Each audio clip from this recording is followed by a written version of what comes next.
Да, наистина това е най-важно, защото самия прескок се изпълнява за части от секундата и няма никакъв шанс за поправка. Докато съчетанията на успоредка земя, все пак ако има залитане нещо, има възможност да се поправят нещата, да се подобри впечатлението, но на прескока това е изключено. Също така площта за приземяване е само стъпалата на гимнастичката. Ето.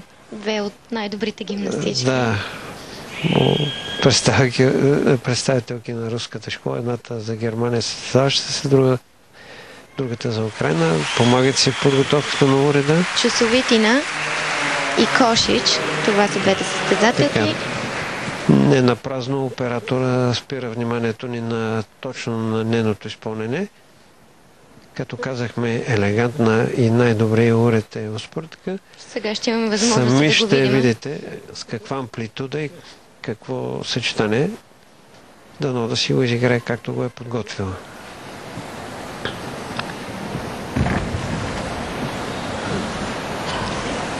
Ето виждате колко бавничко, стабилно размаховите.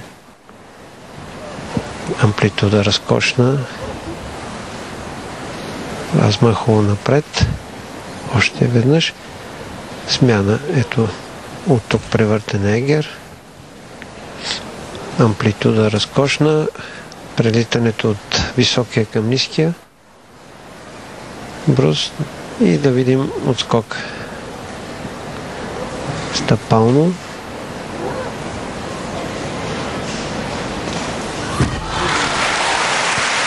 Впечатляващо изпълнение, но излезне в жълтата зона, за съжаление. Малко отскок по-пристъпи, по-залитна, но малко сили не останаха за финала на съчетанието. Все пак се справи без груба грешка, задно двойно превъртане с обръщане на 180 градуса. Ето една голяма крачка.